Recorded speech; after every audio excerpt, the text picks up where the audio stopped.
This land was made for you and me. This land is your land. This land is my land. From California to New York Island. William, happy Friday night. Joann, happy hour. Clink, clink, clink. Here's to you. Here's to the people. Mm-hmm. And welcome back. My name's William John Cox. This is my long-term friend, Joann, who Hello. has a master's in international studies and a specialist in Russian studies, especially the former USSR, worked for years in the former Soviet republics of Ukraine and Moldova. And you were also in And Azerbaijan. Yeah. I can't pronounce that. I know. It's a big one. It's a mouthful. Anyway, so I'm going to pass this back over to you. Folks, stay with us if you can. I think we're pretty independent. We bring a perspective to this that's neither from the Democrats or the Republicans. We each have opinions, but please stay with us. And if you don't, hit the subscribe button on your way out. But There you go. There you go. On the way out the door, Don't let the door hit you on the way out. But anyway, so folks, we're here to just talk about, what's happened in the political space. Just two friends over drinks on a Friday night. Looks like this week, there's a lot of different things going on. The campaign's full throttle. Today is actually the first day of voting for early voting in several states. So we're actually technically now in period for the presidential election, and of course the federal election, the Senates and Congress and everything else. So so yeah, I just think we're at a moment. I feel like we all kind of have a little bit of whiplash because this election has been very atypical. But I think we just have to settle in and put our seatbelts on, because I think all elections from here on out are probably not going to be all that, quote, typical from what we are used to from our childhoods or younger years. But be that as it may, I think a lot of the issues at play are, kind of the same thing rearing its head again and again and again. The international crises at play, the economy, our freedoms, our fundamental freedoms, some of us would say, that shouldn't be taken away, but are under assault. And just all those hosts of issues are haven't changed really. I think they're just kind of like at different moments we have with them, but they're kind of the same thing that's coming up again and again. So for me this week, I was just also noticing there's so many different things tracking on at the same time, and it's like getting a full view of it and seeing how this over here affects this over here and that type of thing in an election season, right? Because it's down to the very last day. Sometimes you don't know what's going to happen, and especially in this election where everything is so close in the battleground states. Just by a whisper. Right? Did you see the Gallup poll today? I did not. Okay, what it is that they are essentially almost virtually tied in terms of their favorabilities and their unfavorabilities. Fascinating. And that's the Gallup poll with 1,000 respondents. And basically they're really not liked.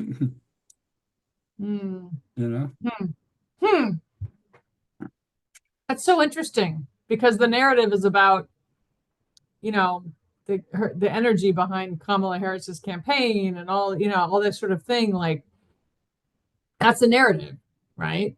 But it's interesting that the polling is showing that they're pretty much equally unliked, obviously for probably very different reasons, but nonetheless, the numbers are the numbers, right? Right. So where do we go?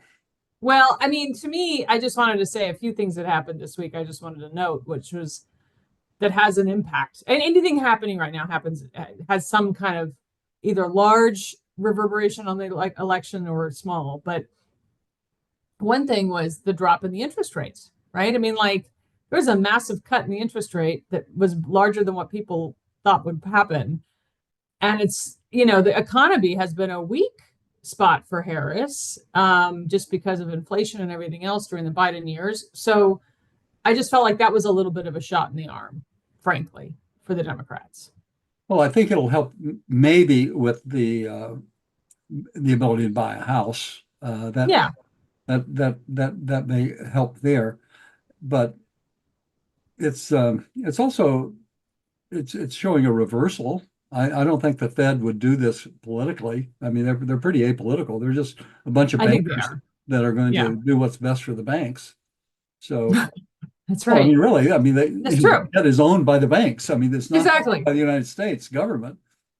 So, so So that's one thing. yeah. And then the other thing to me that's really kind of, you know, having reverberations is just what's going on in the Middle East with Lebanon and Israel and just how that is ratcheting up, really getting really hot, and I, it's been a mess over there for a while, obviously, but you can't ignore when, the Israelis just, killed somebody today in Lebanon and took a building out. And it's just, things are, and I think for me, when I look at like the economy news and the international news, and then like what's happening internally, it just makes me wonder, like, okay, whoever wins, what are they facing on day one? Like, what are the big issues that are going to be the things that they have to confront, that they're going to have a huge influence over the minute they start their job?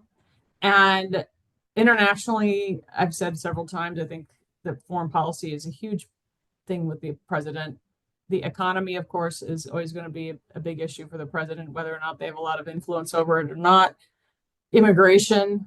But to me, I feel like we're at a really big moment right now in terms of the wars in Ukraine and Israel, and whoever gets elected US president is going to have a huge influence in how those things play out internationally. Well, let's look at it one of two ways. I mean, if Trump somehow prevails. Now, let me just mention this before I forget it. Have you followed what's happening in North Carolina with the governor there? He Yeah, just totally imploded. I mean, he's a big, Trump supported candidate, so that could be enough to turn North Carolina, just think, because yeah, because North Carolina is a very close state. And they've started running a campaign ad now. Harris Wells has, totally linking the two of them together, and some of the looniest sort of statements that Mike Robinson guy has said. so, Yeah. so really, it's going to come down to what North Carolina, Georgia, and Pennsylvania, I suppose, are really the three, well,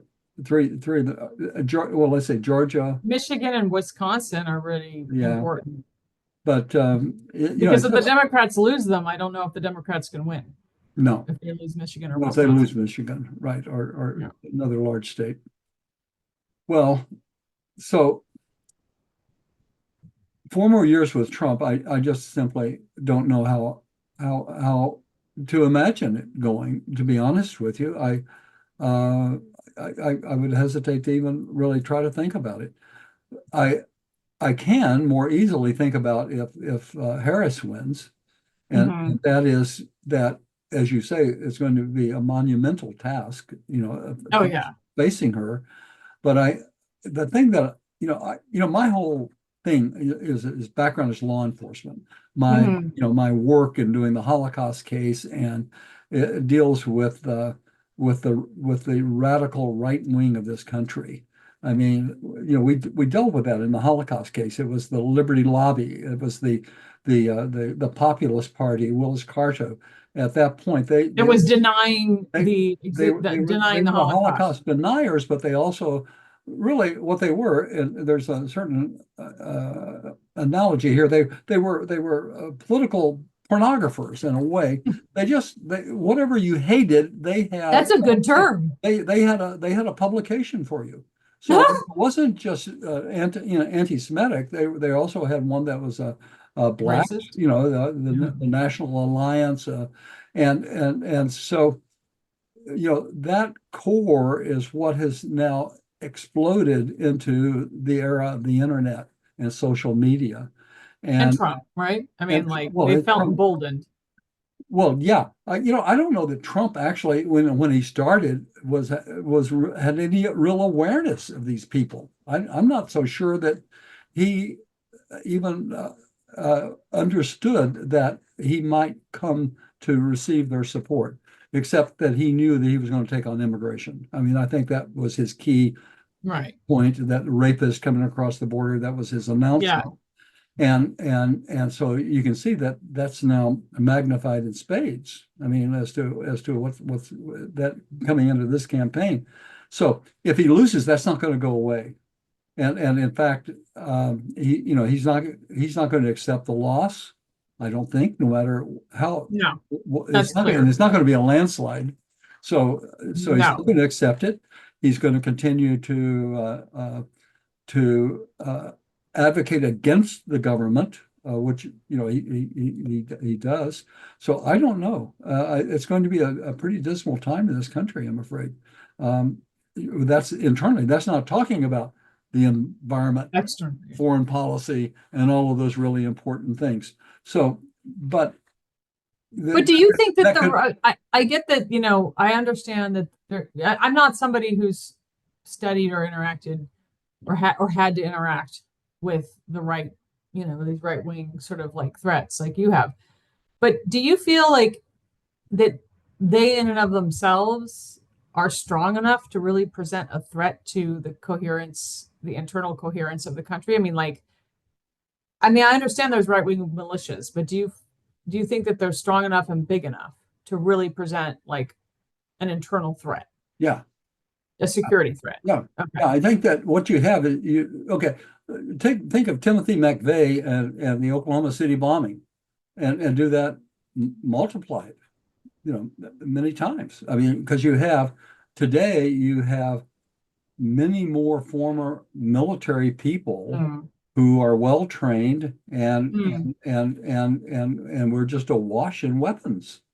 Now, I mean, granted, your AR-15, isn't going to cut it against a fighter jet. I mean, really, they can't really take on the military, but what they can do is really destabilize the country, and require a lot of resources to deal with it that should be being spent in more productive ways.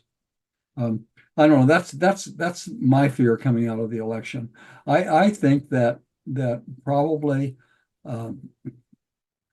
Kamala Harris is probably capable of dealing with the economy and the foreign policy as well as any other Democrat.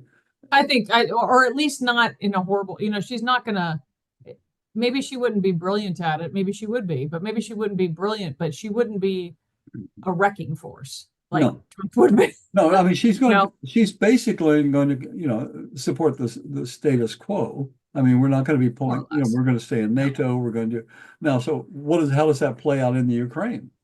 That's and how does that I think play that's out really going to in Israel? Because Trump, of course, said today or yesterday that if she wins, Israel will cease to exist within 3 years.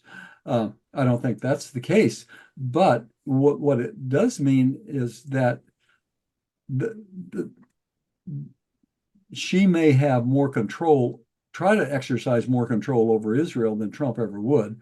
She may try to exercise more control over the military as the commander in chief than he did, because he basically just dropped it down and let the commanders do what they wanted to do, and thought that was a benefit. Well, in a way, it is. I mean, you really can't micromanage a war, but we're not really at war, are we? I mean, I don't think we are declared anywhere being at war against another country, but I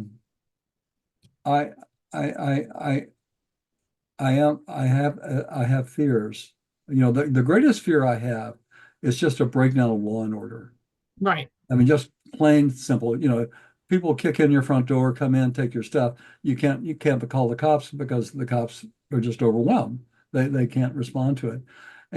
But I guess my question is there? See, I think we mentioned this last time, but for me, the only time in recent memory that I can recall a fear about actual, like, a fabric of unrest throughout the society was at the beginning of COVID. Right. When those first few days, when all of a sudden there wasn't stuff in the grocery store, and all of a sudden people getting good toilet paper, and people were, and there was like this franticness going on. And in that moment, you could see, okay, people could come and break down my front door, try to raid my pantry or whatever. I mean, you were feeling like there was a potential for that type of thing in the street. Thank God it got under control quickly. That was a global scale pandemic. I guess my question is, do we feel like, I mean, I'm asking the same question I asked before, because I'm not, because this is where I don't know. And I'm hearing what you're saying. But I wonder if really the right-wing militias in this country have that scale of No, I don't power think, to destabilize things. I think it's two different things. When I speak of the breakdown of law and order, I'm not really speaking of the militias. Okay. I'm speaking just plainly of an economic collapse or Oh, that sort of thing. And in a way, that's continuing. Every time I go to the grocery store, I'm really amazed at the size of the bill and the few things that are in the cart. And because I've been buying groceries now, for our household ever since I retired. And so that's the one thing I sort of noticed. It's not the gas price, because I can usually figure, well, that's a different sort of thing, but just that incremental increases. Like we went out to dinner tonight, and we each had just a dinner, and a beer and a glass of wine, and it was $70. And this was at a neighborhood Mexican restaurant, and it really, going out to eat, boy, eating out, boy, does it show. When you get that bill, you're like, wow. yeah, and so it's that sort of stuff that that and also as you drive down the street and you see the increases in the number of homelessness. Well, that's the piece, yeah, and for and sure. that it's that what's going to be done about It's like this thing creeping around the edges. It's like incremental, but it's also really noticeable. So I guess what I'm really trying to say is, do I have uh, any comfort in the fact that Kamala Harris would be able, as president, to really do anything about this economy? And as you've often said, that's one of the things they have the least control over. Yeah. And the programs that she kept announcing during the debate, the child credit and the house credit, I forget, but they It were seems really like a Band-Aid to a they were bullet wound really at some just point. money band-aids. And then Minor. the question is, how are you going to get that through the Congress is one thing, and then the other was, how are you going to pay for it, if you do. But what overall, that I suppose it's just the lack of vision that bothers me. And it's not just the Democratic lack of vision. It's, they're just a lack of vision for the future. It's everything is being dealt with reactively, and there's no real looking forward to the future. I mean, that's of course, I've always been a pie in the sky person. I've always, tried to imagine something larger than what we are here. But I just don't see anyone with a vision of a Roosevelt who could get in a train and go across the country and say, oh, we should plant a row of trees across here to slow down the wind. And sure enough, they planted a lot of trees. You can still see those rows of trees all across the country. Not that they really did a whole lot to slow down the wind, perhaps, but at least there was a large vision. There was yeah. Mm-hmm. And the New Deal, and the whole New Deal. Yeah, I think, yeah, it's a really interesting point, because I wonder if back then in Roosevelt time and everything, there was more political space for a person to have that bold vision thing. It feels like now politicians are so hemmed in on every side by, and this is a weird take on this. I mean, just roll with me for a second, but I actually wonder if it's about having too much information about the electorate and the polling and the whatever. When back in the day, you didn't know for sure like how many points you were ahead in this state or behind or whatever. And you just kind of went out there and this is me, this is what I want, this is my. Now there's too much of this finger in the air thing, like which way is the wind blowing. It's like it's kind of like the curse of too much data. That's my wonky take on it, but I do feel like now there's too much information coming in for people to be bold. Well, politicians are trained now to not take positions.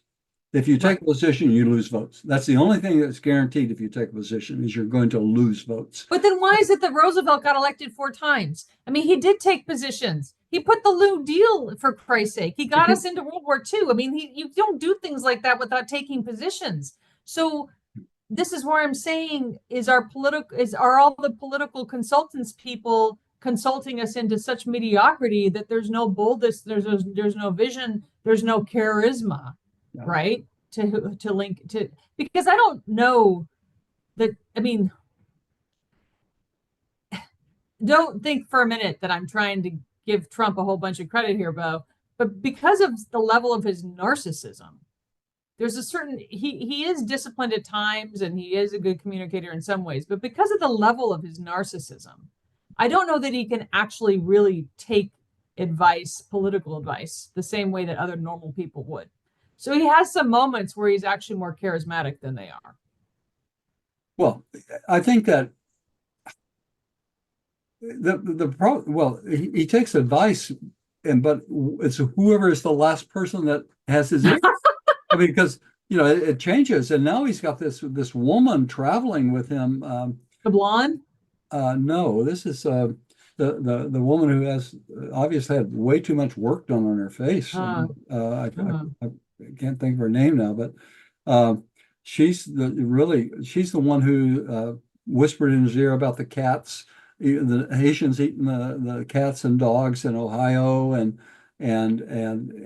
so he listens to these people, that these kind of crazy things. And what I think is that he really isn't that. He's not a critical thinker. Let's put it that way. No, he's not a critical thinker at all. He's instinctual. He's instinctual. Absolutely. Exactly like Adolf Hitler was. I mean, and it got him a long ways until it didn't. There is a brilliance to instinctual sort of stuff. He's a real emotional, like he can read the room and he can do all those. That's what I mean about the communication piece. Right. I'm not trying to say that he's like some closet brilliant guy. I don't think he's actually all that intelligent. I just basically think that he has some skills.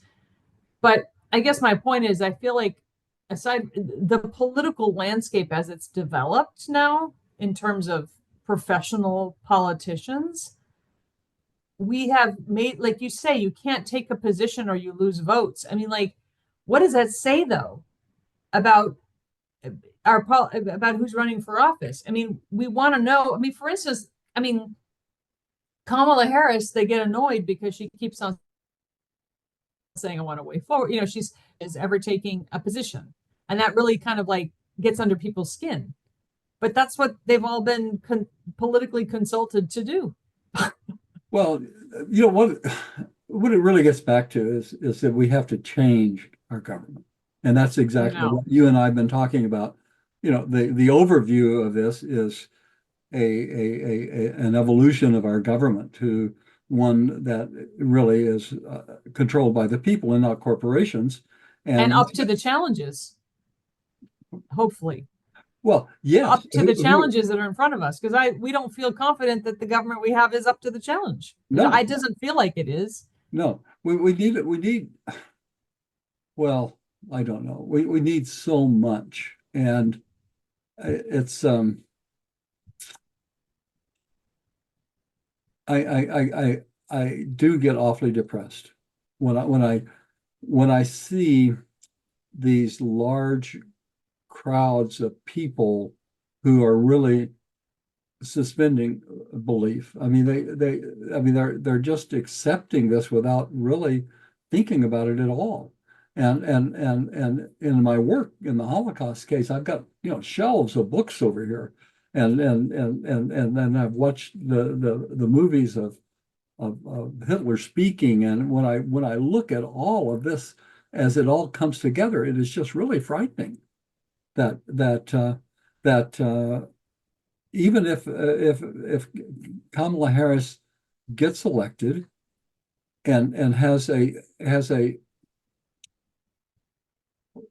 standard term of 4 years, it's going to be hell in 4 years.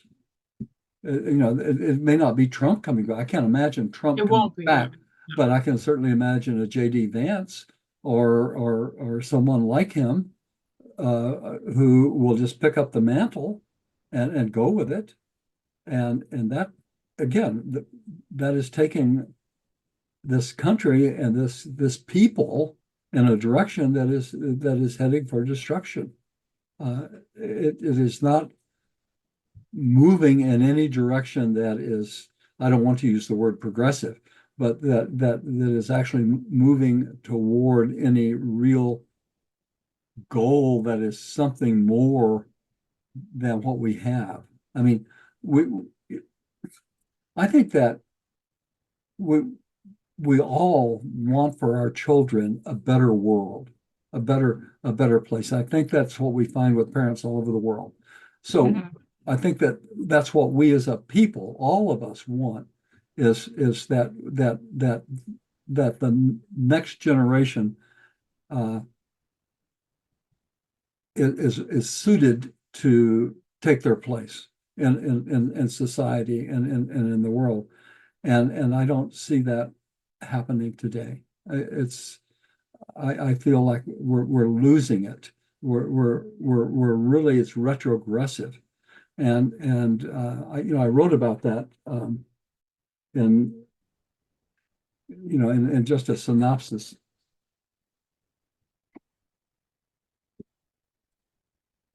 And if I could. Yeah. It's actually just almost like it's actually an introduction of the section on philosophy for artificial intelligence and the reality of science. And in the second paragraph of that, well, let me read the first paragraph as well, because neither of them too long. I say, because there is so much more to know than we are presently capable of comprehending, Mhm. willful ignorance creates tension between our deeply felt philosophical and religious beliefs and the reality of science.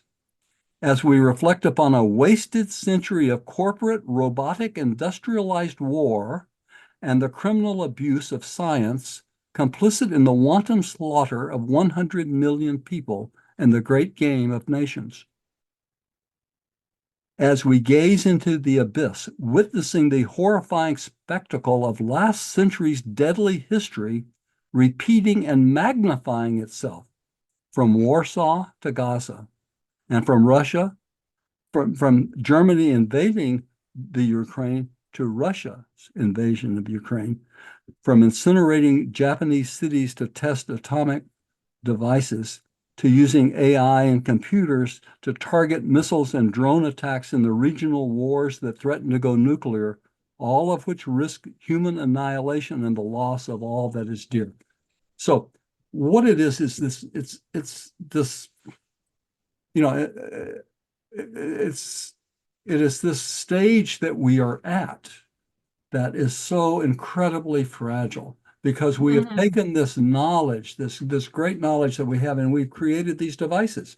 We're like, well, let's look at particularly what's taking place in Israel and Gaza, because that's the epitome of the modern technological war, where they literally have they computerized all the people in Gaza.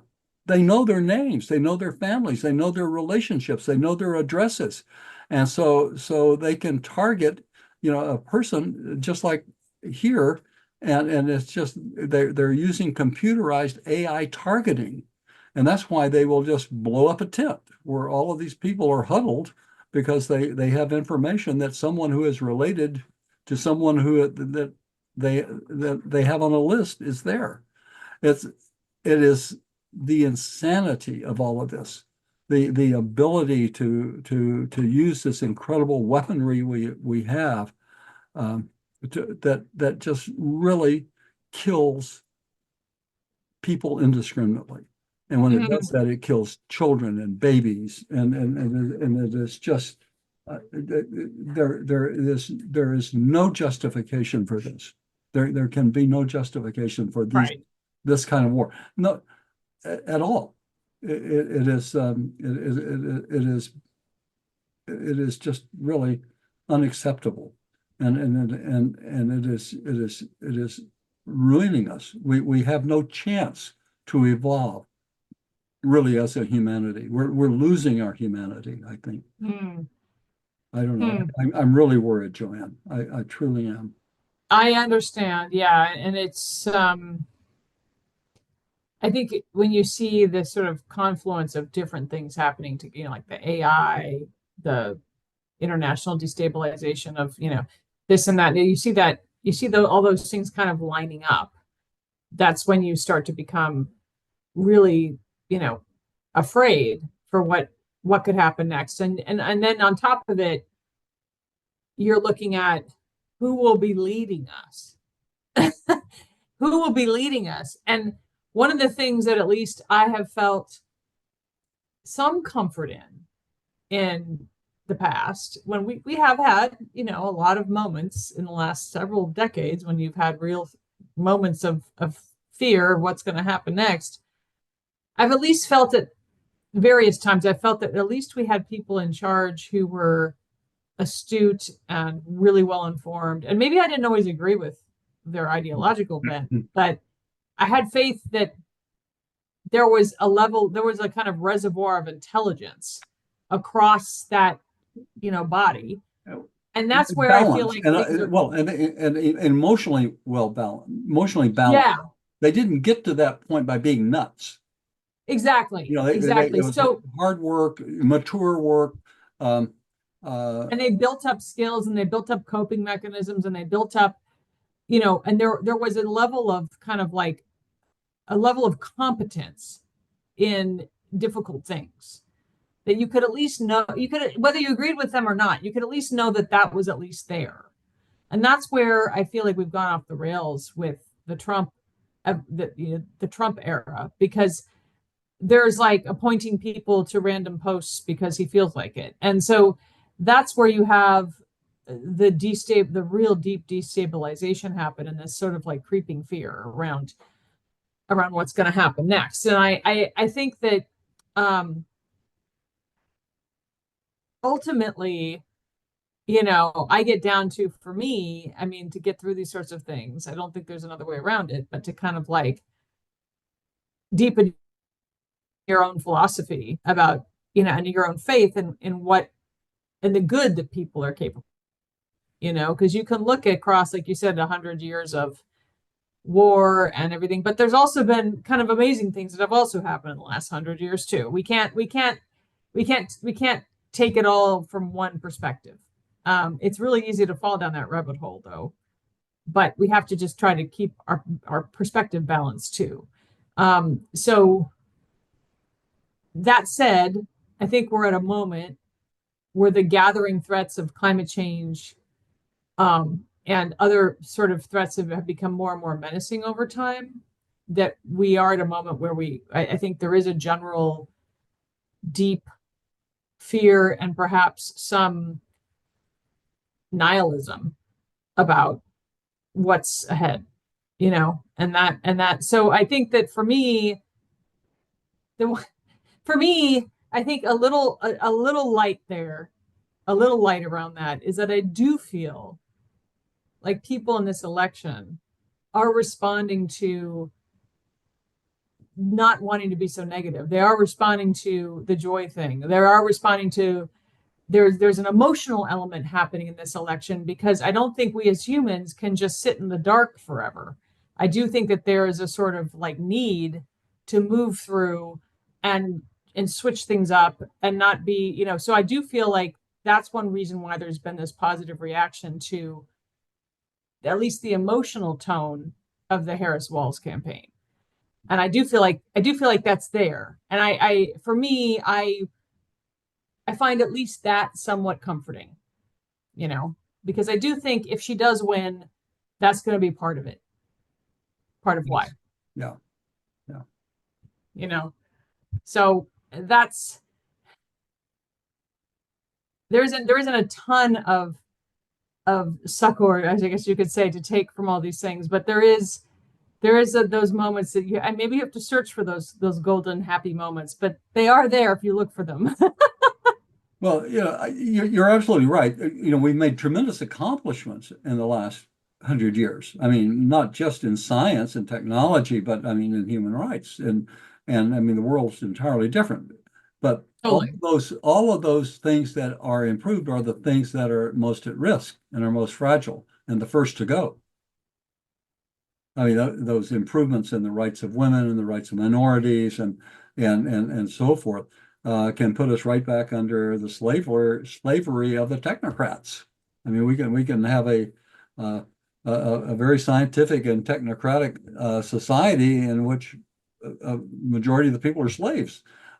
It was called Nazi German. They literally brought in their captured people and put them to work as slaves. Mm-hmm. It's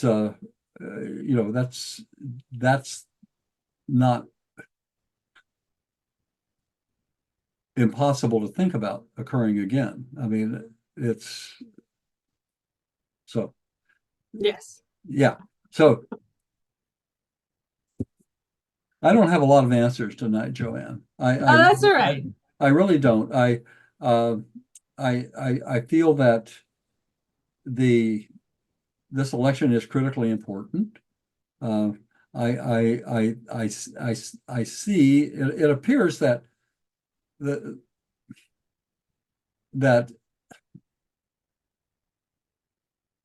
well, I wish I could say that I was confident that the Democrats had arrived at a strategy that would embrace um, a larger picture, but it seems like really they're putting a lot of focus on abortion and the rights of women, and that's a pretty narrow focus. Well, I think that I think that's important. Don't get me wrong. I think I that know. everything they're saying is entirely right and correct, but I don't think that should be the entire election. That can't be your entire campaign. And I think that you're right. And because I've had that observation too, is that there's been a real focus on that. And it is a weak spot for Trump, and it is a weak spot with some of the, narrow voters you need to get to win. So I get it. But you need to have a stronger thing on the economy too. You really do. I mean, because even though it's not something that as a president you really control, bottom line is you get saddled with it. So I think that she needs to have a stronger line on the economy than she has, so that people understand what she's going to do. And I think that our stability in the world is a big deal. I mean, with the sorts of wars and everything going on. And it's like, I think it's easy to point to him and be like, he's buddies with Putin, frankly. I mean, I think there are additional things he needs to, and also on the immigration thing, deporting all these people and everything. Immigration, though, is also, I think one reason why they step back from it is because they do feel like there's some vulnerability on immigration with the people that they need to persuade. So, but I agree with you that really hammering only on abortion is not probably going to be the winning formula. Yeah, what was it that you mentioned him talking about him being friends with Putin, but he keeps calling her comrade Kamala, and actually he is the closest to being the comrade of Putin, but Yeah. but there was well, never mind. It's a fleeting thought It's a fleeting thought. Chased away there. There was a connection there. There wasn't just out of the blue, but anyway. Oh, I forget. I remember what it was. Was it he said that she has adopted his economic plan, and then he turns around and he calls the plan a Marxist plan. That's what it was. That's what I was trying to get to. That was all. Yeah, it's just kind of like I guess one thing that will forever frustrate me about Donald Trump, even after he's long gone, is how he somehow is able to say the most absurdist, stupid, contradictory things and yet still be neck and neck. And whereas, like, you have these opponents who are far more eloquent, competent, whatever, and if they were to say anything even close to that, stupid or incompetent, it would be like, but he just does it all the time. So I don't know. I mean, for me, the double standard is just has never been so glaring. No, no. Never been so glaring. Well, part of it is because his base is so, it's more than forgiving. They just simply don't Yeah. care. They just simply don't care what he says. They realize he's saying all of this stuff. They don't care. They don't care that he has no plan, that he has no plan Concepts to of a replace plan. Obamacare. He has no plan for any of this because he's not president. I mean, if he was president, he would get his advisors together and they'd come up with a plan. But he's not president. How can you ask him about this stuff? I, and his people seem to think that that's cool. But it's beyond his base because his base is what, 25%. He's neck and neck. So that's what I don't understand. Well, I think you're picking up an awful lot of Republicans who will never vote for a Democrat. I mean, that's, but then, that's getting washed away. I mean, with Cheney endorsing Harris, with 100 former security advisors, Republican security advisors, just this week came out and said this man's too dangerous to be in the presidency. I mean, I don't know.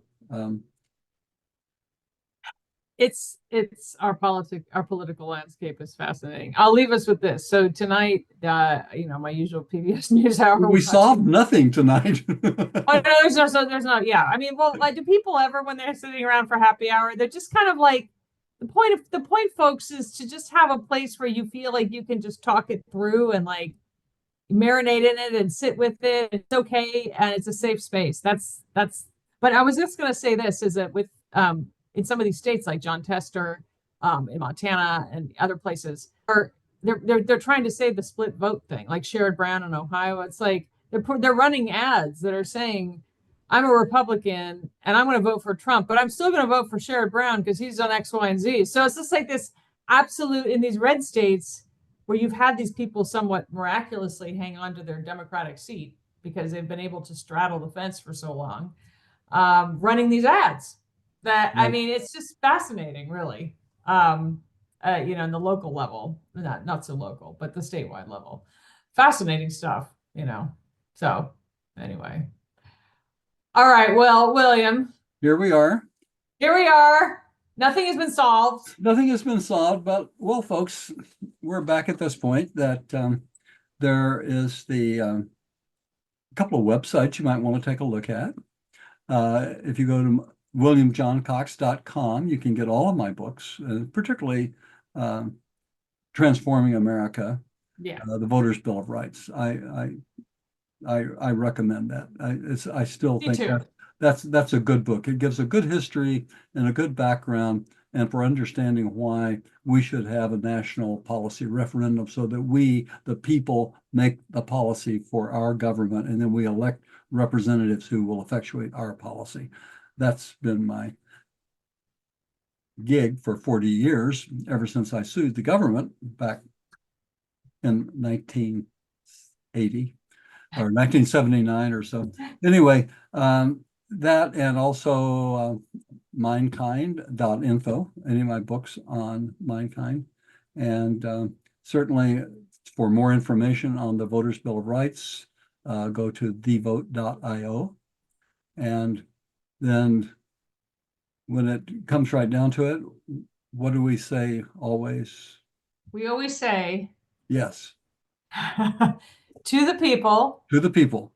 To the people. And may your consent to be governed never be taken for granted. Because it's conditional.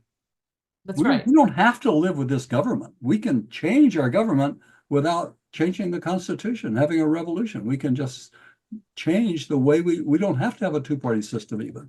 All of these things can be changed. We can get a better government because it is essential as a matter of universal rights that we govern ourselves. If we do not effectively govern ourselves, we will never, ever really achieve the ability to go anywhere, beyond this earth. I mean, we're stuck here. The only way we're ever going to go anywhere is to come together and to collaborate and to overcome the instinctual intolerance that lurks in the brainstems of all of us. So, Nicely put. there we have it, folks. Thanks for sticking with us, those of you who have. Until next time.